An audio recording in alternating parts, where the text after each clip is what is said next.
Hi everyone, welcome to figure out with Kritika. आप सभी का स्वागत है इस चैनल पे और इस वीडियो पे। आज की इस वीडियो में हम डिस्कस करेंगे टाइप्स ऑफ इवैल्यूएशन सिस्टम्स, जो कि पेपर 1 के टीचिंग एप्टीट्यूड का एक इम्पॉर्टेंट पार्ट है और मोस्ट रिपीटेड कॉन्सेप्ट्स में से एक है। तो आज इसको हम कॉन्सेप्चुअली समझने की कोशिश करेंगे और सिमिलरली कुछ क्वेश्चंस को सॉल्व करेंगे जो एनटीए पूछ चुका है। फॉर्मेटिव इवैल्यूएशन, इसको समझाने से पहले मैं आप सबको आपके स्कूल टाइम में वापस ले जाना चाहूँगी। नाउ सपोज आप अपनी क्लास में बैठे हो, अपने दोस्तों के साथ मस्त चिल कर रहे हो। अचानक से आपका टीचर क्लास के अंदर आता है और बोलता है चलो बेटा, कल जो पढ़ाया था ना, आज उसकी सरप्राइज़ टेस्ट है या सरप्राइज़ क्विज़ है। और एक एक शीट सारे बच्चों को बांट देता है और बोलता है चलो भाई देखते हैं किसने कितना पढ़ा है कल की क्लास में। और हम सबका कैसा रिएक्शन रहता था वो हमें पता ही है। तो ये एक क्लासिक एग्जाम्पल है फॉर्मेटिव इवैल्यूएशन का। फॉर्मेटिव इवैल्यूएशन मीन्स कि आपका इवैल्यूएशन तभी कर देना जब आप किसी चीज़ को पढ़ा रहे हो या आप अपने कोर्स के मिड में हो, उसका कंप्लीशन नहीं हुआ है, when the information is being formed, और बीच में ही इवैल्यूएट कर लेना अचानक से। तो यहाँ आपका टीचर कोई पर्टिकुलर टॉपिक या चैप्टर आपको पहले से पढ़ा रहा था, वो 2-3 दिन से चल रहा था, वो पूरा नहीं हुआ था, और थर्ड डे अचानक से टीचर आया और उन्होंने आपसे बोला कि आज तो सरप्राइज़ टेस्ट है या आज तो मैं क्विज़ लूँगा। तो यहाँ पे आपका कोर्स कंप्लीट नहीं हुआ है, पढ़ाते पढ़ाते ही बीच में एनालाइज कर रहे हैं कि उन्होंने आपको क्या पढ़ाया या आपको कितना समझ आया। तो this is what formative evaluation is. Name he suggest कर रहा है कि जब इंफॉर्मेशन फॉर्म हो रही है तभी इवैल्यूएट कर लेना। कभी कभी होता है कि आपको टीचर पढ़ा रहा होता है और उसी के 5 मिनट बाद रैंडमली किसी को भी पूछ लेता है कि अभी मैंने क्या बताया। तो यहाँ पे इंफॉर्मेशन फॉर्म हो रही है और आपकी परफॉर्मेंस को बीच में ही इवैल्यूएट कर लेना। This is what formative evaluation is.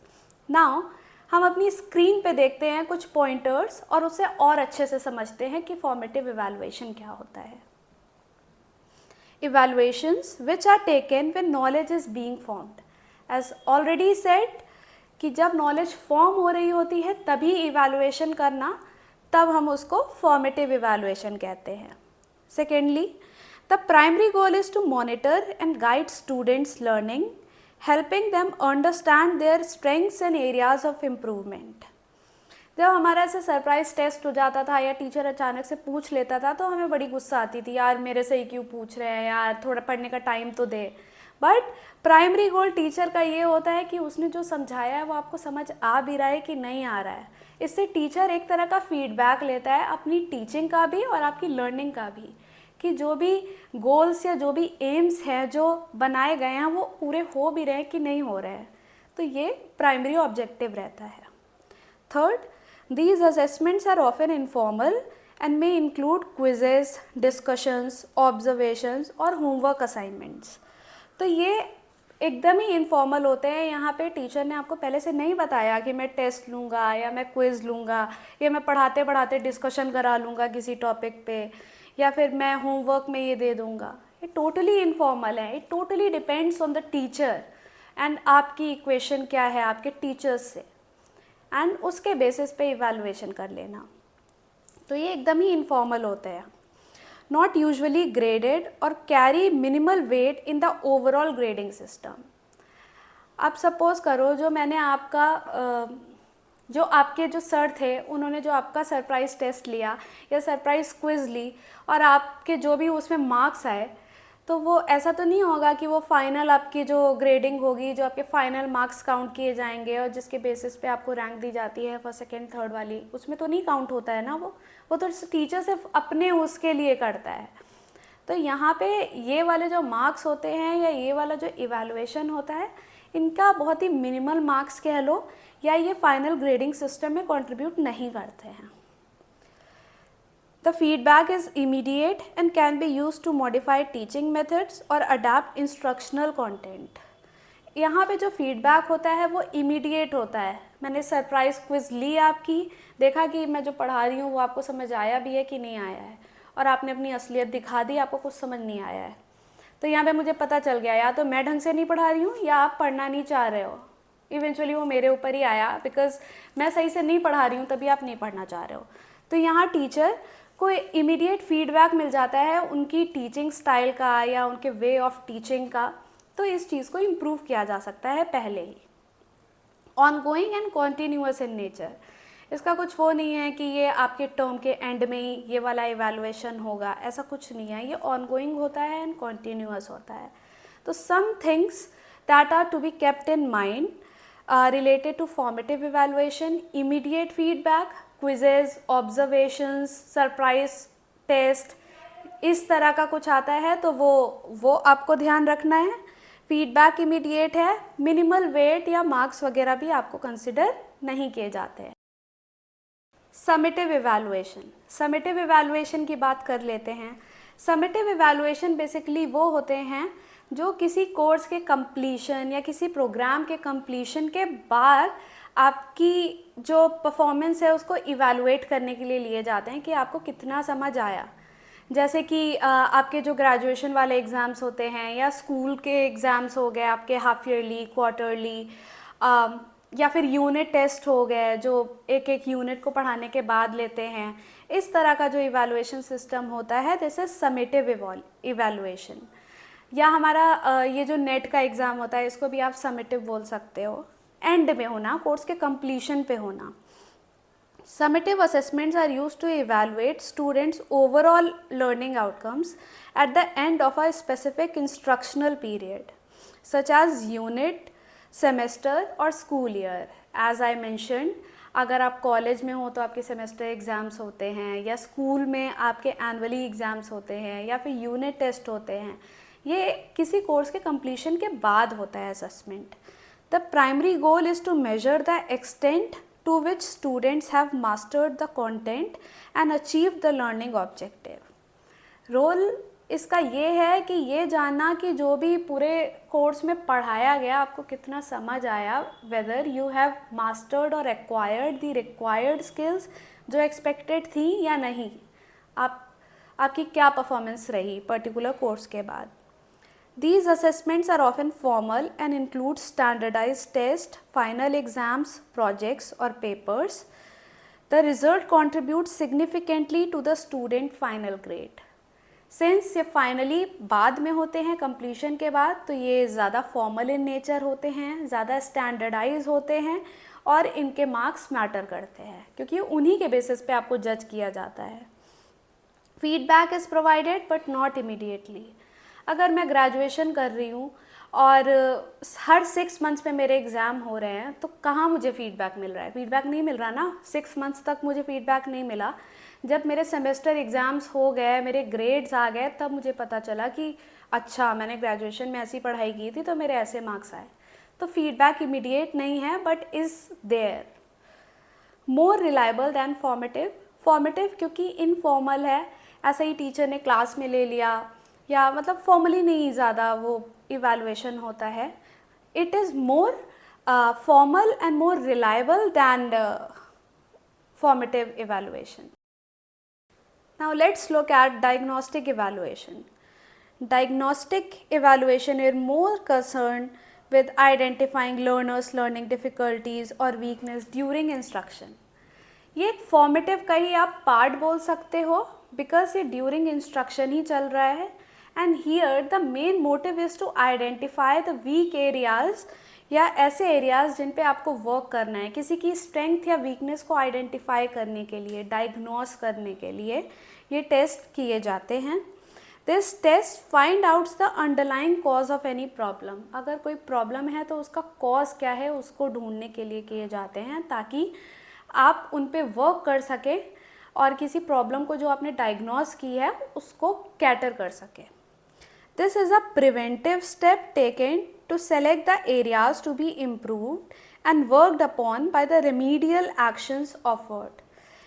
As already mentioned, यहाँ पे हम उन एरियाज़ को डायग्नोस करने की कोशिश करते हैं जिन पे काम करना है, जिनको इम्प्रूव किया जा सकता है और फिर रेमीडियल एक्शंस किए जाते हैं उस प्रॉब्लम को सॉल्व करने के लिए.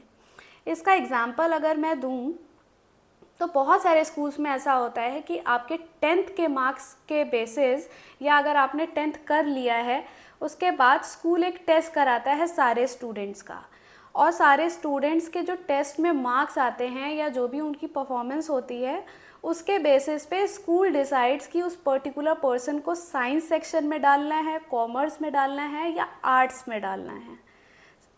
This practice is very wrong, but ये सारे ही स्कूल्स में की जाती है एंड ऐसा अज्यूम किया जाता है कि अगर आप अच्छे मार्क्स लेके आ रहे हो उस पर्टिकुलर टेस्ट में जो डायग्नोस करने के लिए स्पेशली कंडक्ट कराया है स्कूल ने, कि आप वीक हो या आपके एरियाज़ ऑफ स्ट्रेंथ्स अच्छे हैं, उसके बेसिस पे आपको वो सेक्शंस में डिवाइड करते हैं कि अगर आपके अच्छे मार्क्स आए हैं तो आप साइंस पढ़ लोगे, आप उसका प्रेशर झेल लोगे। If you are not able to secure good marks और परफॉर्म गुड, तो वो आपको कॉमर्स या आर्ट्स में डाल देते हैं। तो यहाँ पे डायग्नोस करते हैं और उसके बेसिस पे डिसीजन लेते हैं। तो ये एक एग्जांपल हो सकता है डायग्नोस्टिक इवैल्यूएशन का।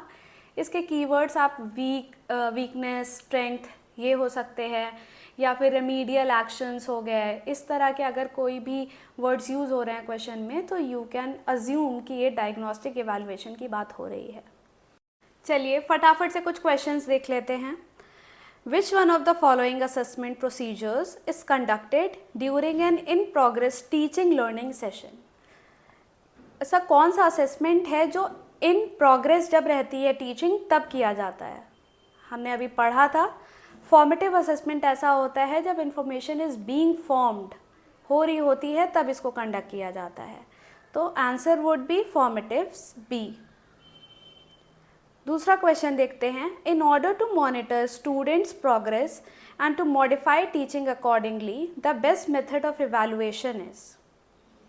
यहाँ पे ये बोल रहे हैं कि अगर हमें स्टूडेंट्स की परफॉर्मेंस को मॉनिटर करना है और अपनी टीचिंग को उसी के अकॉर्डिंगली मॉडिफाई करना है, तो क्या इवैल्यूएशन सिस्टम यूजुअली फॉलो होता है। तो जैसा कि हमने पढ़ा था कि फॉर्मेटिव में टीचर को इमीडिएट फीडबैक मिल जाता है और वो उसके बेसिस पे अपनी टीचिंग स्टाइल या वे ऑफ टीचिंग में इम्प्रूवमेंट ला सकते हैं। तो इसका आंसर भी ए होगा, formative evaluation. Now, the third question is in the form of match the following. एक लिस्ट दी है जिसमें हमें इवैल्यूएशन के नाम दिए हैं एंड सेकेंड लिस्ट दी है जिसमें उसका डिस्क्रिप्शन है। हम यहाँ पे एलिमिनेशन रूल लगाएंगे और उसके बेसिस पे अपने सॉल्यूशन तक पहुँचने की कोशिश करेंगे। फॉर्मेटिव इवैल्यूएशन देखते हैं, फॉर्मेटिव क्या हो सकता है। First is percentile rank and standard scores are use for reporting. No, ऐसा तो कुछ नहीं पढ़ा हमने, इसको हम अभी के लिए छोड़ देते हैं। Second, standards indicative of mastery, इसको भी अभी हम छोड़ के आगे बढ़ते हैं। लेट्स सी कि और ऑप्शंस क्या कह रहे हैं। Third is the intention of using it is to identify scope and potential for improvement. Yes, एक इम्पॉर्टेंट चीज़ है कि हमें इमीडिएट फीडबैक मिलता है ड्यूरिंग इवैल्यूएटिव असेसमेंट। तो यस, ए का तो थर्ड बनता है।